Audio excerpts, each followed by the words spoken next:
सुप्रभात। विज्ञान की इस कक्षा में आपका फिर से स्वागत है। हम लोग वन के बारे में पढ़ रहे हैं। पिछले क्लास में हम लोगों ने पढ़ा कि वन कितने प्रकार के होते हैं। विभिन्न प्रकार के जीव जंतु वनों में पाए जाते हैं। वन की भूमि जो होती है उसकी उर्वरा शक्ति बहुत अधिक होती है। जानते हैं क्यों? वन में अनेक प्रकार के जीव जंतु रहते हैं, अनेक प्रकार के पेड़ पौधे रहते हैं। इन पेड़ पौधों से वनों की भूमि में पत्तियां गिरते रहती हैं, फल फूल गिरते रहते हैं। बहुत से छोटे छोटे पौधे जो घास फूस होते हैं मृत भी हो जाते हैं, जीव जंतु भी मृत होते हैं। इन मृत जीवों का क्या होता है या पेड़ पौधों से गिरे मृत पदार्थों का क्या होता है, वे सड़ने गलने लगते हैं। सड़ाने गलाने का काम कौन करता है? जीवाणु, जिन्हें हम बैक्टीरिया कहते हैं, कवक, जिन्हें हम फंजाई कहते हैं, ये सड़ाने गलाने का कार्य करते हैं। अतः इन्हें अपघटक कहा जाता है। अंग्रेजी में इन्हें डिकम्पोजर कहते हैं। ये अपघटन करते हैं मृत जीव जंतुओं का। अपघटन के पश्चात क्या होता है कि मृत जीवों के शरीर में जो तत्व होते हैं वो तत्व मिट्टी में, जल में और वायु में विलीन हो जाते हैं। इस प्रक्रिया को अपघटन कहा जाता है। और अपघटन की प्रक्रिया के पश्चात जैव पदार्थ मिट्टी में मिल जाते हैं। और जैव पदार्थ जो मिट्टी में मिल जाते हैं, इस कारण मिट्टी के ऊपरी परत का रंग काला भूरा हो जाता है। तो जैव के जो अवयव मिट्टी में मिल जाते हैं उन्हें ह्यूमस कहा जाता है। और ह्यूमस जीवाणुओं की वृद्धि में सहायक होते हैं और इस कारण से भूमि की उर्वरा शक्ति बढ़ जाती है। तो इस प्रकार वनों की भूमि में ह्यूमस का निर्माण होता है जो भूमि की उर्वरा शक्ति को बढ़ाते हैं। वन एक गतिक सजीव इकाई है। वन में होता क्या है, अपघटक जो हैं जैसे जीवाणु या कवक मृत जीवों के शरीर का अपघटन करते हैं, या जो पेड़ पौधों से पत्ते फल फूल भूमि पर गिरते हैं उनका अपघटन करते हैं। अपघटन के पश्चात उनमें जो तत्व होते हैं वो तत्व मिट्टी में, वायु में और जल में विलीन होने लगते हैं। और इस प्रकार उन तत्वों से मिट्टी में पोषक तत्व की वृद्धि होती है और वे पोषक तत्व नए उगने वाले पौधों को उगने में मदद करते हैं। पौधों की जड़ें उन पोषक तत्वों को अवशोषित करती हैं और फिर पौधे बड़े होते हैं। पौधों से जंतु भोजन प्राप्त करते हैं और इस प्रकार ये चक्र चलते रहता है। इस प्रकार हम कह सकते हैं कि वन एक गतिक सजीव इकाई है। वन में जो जंतु मर जाते हैं उन्हें भोजन के रूप में चील, गीध, गीदड़ आदि जंतु अपनाते हैं और फिर जो शेष बच जाता है उन्हें जीवाणु और कवक विघटित कर देते हैं और मिट्टी में मिला देते हैं। तो इस प्रकार हम कह सकते हैं कि वन में कुछ भी व्यर्थ नहीं जाता है, सभी पोषक तत्वों का सदुपयोग वन में हो जाता है। वन में जितने प्रकार के जीव जंतु और पेड़ पौधे होते हैं वे इन पोषक तत्वों का उपयोग करते हैं और वन को हरा भरा रखते हैं। वन हमारी पृथ्वी का फेफड़ा है। इसकी चर्चा पिछले क्लास में भी की थी। जैसे हमारे श्वसन तंत्र का सबसे प्रमुख अंग फेफड़ा है, तो वन भी हमारी पृथ्वी का श्वसन तंत्र का सबसे प्रमुख अंग है।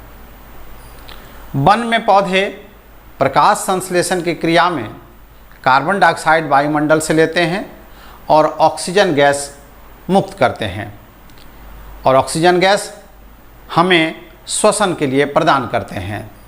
तो पौधे वायुमंडल में कार्बन डाइऑक्साइड एवं ऑक्सीजन गैस का संतुलन बनाए रखने का कार्य करते हैं और इस प्रकार हम कह सकते हैं कि वन हमारी पृथ्वी के श्वसन तंत्र का सबसे प्रमुख अंग है। वन हमारी पृथ्वी का जल शोधन तंत्र भी है। ये जल को स्वच्छ करते हैं। जैसा कि आप जानते हैं, पौधों की जड़ें मिट्टी से जल अवशोषित करती हैं। पौधों की पत्तियों द्वारा जल का वाष्पीकरण होता है। इस प्रक्रिया को ट्रांसपीरेशन कहते हैं। जड़ जितना जल अवशोषित करते हैं, उनमें अधिकांश जल वाष्पीकरण द्वारा वायुमंडल में विलीन हो जाते हैं। वाष्पीकरण के पश्चात जल वाष्प वायुमंडल में जाते हैं, वायुमंडल में संघनित होते हैं, बादल बनते हैं, फिर वर्षा होती है और वर्षा का जल फिर मिट्टी में आता है और मिट्टी में जल रिसते हैं और फिर मिट्टी से जड़ जल को अवशोषित करते हैं और यह प्रक्रिया चलते रहती है।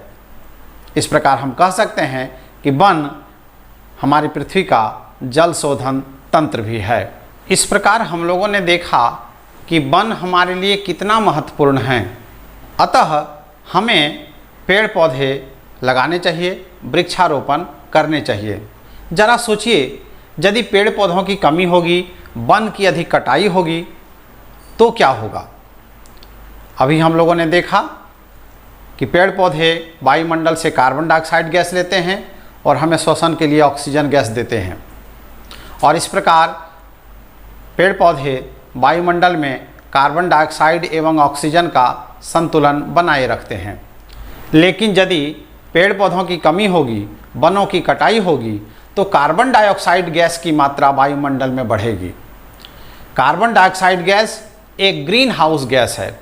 कार्बन डाइऑक्साइड गैस की अधिकता के कारण वायुमंडल में ग्रीन हाउस इफेक्ट होता है, जिस कारण हमारी पृथ्वी का तापमान बढ़ता है और तापमान बढ़ेगा तो ग्लोबल वार्मिंग होगी और इस ग्लोबल वार्मिंग के कारण पहाड़ों में जो बर्फ़ हैं वो पिघलेंगे, जिस कारण से पृथ्वी का वह भाग जो महासागरों के किनारे है धीरे धीरे डूबने लगेंगे। अतः हमें पेड़ अधिक से अधिक लगाना चाहिए। यदि वनों की अधिक कटाई हुई तो वन में रहने वाले जंतुओं का आवास छिन जाएगा। इस कारण वन में रहने वाले जंतु बाहर आएंगे और हमारी क्षति करेंगे। आप सुने होंगे कहीं कहीं जहाँ जंगल कट रहे हैं वहाँ के हाथी बाहर आते हैं और गांव घरों में उत्पात मचाते हैं। तो यदि हम उनका आवास छीनेंगे तो वे तो हमारा नुकसान करेंगे ही। अतः हमें उनका आवास नहीं छीनना चाहिए, हमें वन लगाना चाहिए। पेड़ पौधों की जड़ें जल के बहाव को रोकती हैं। अतः पेड़ पौधे मिट्टी में जल को रिसने में मदद करती हैं और भौम जल स्तर बना करके रखती हैं।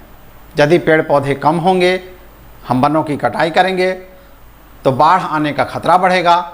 मृदा का अपरदन यानी सॉइल इरोजन बहुत अधिक मात्रा में होगा और भूमि की उर्वरा शक्ति भी जाती रहेगी। हम सभी देखते हैं कि सड़कों के किनारे पेड़ पौधे लगे रहते हैं और पेड़ पौधों को लगाया भी जाता है। जानते हैं ऐसा क्यों किया जाता है? कारण ये है कि सड़कों में जो वाहनें चलती हैं उनसे ध्वनि प्रदूषण होता है।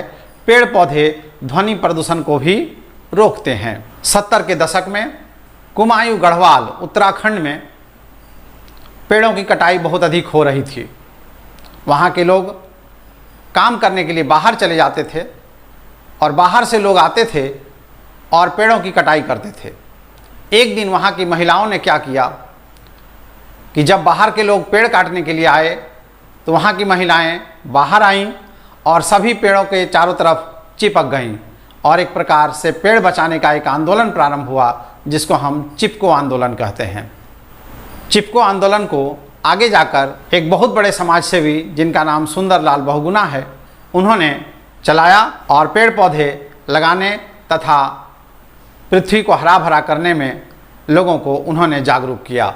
कर्नाटक में चिपको आंदोलन की तरह ही जंगल बचाओ आंदोलन चलाया जाता है, जिसे हम एपिको आंदोलन के नाम से जानते हैं।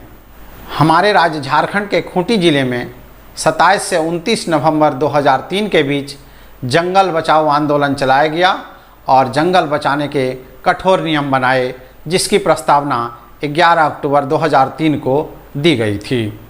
तो इस प्रकार हम लोगों ने वन से संबंधित विभिन्न प्रकार की जानकारी हासिल की। मुझे उम्मीद है आपको यह जानकारी अच्छी लगी होगी। बहुत बहुत धन्यवाद।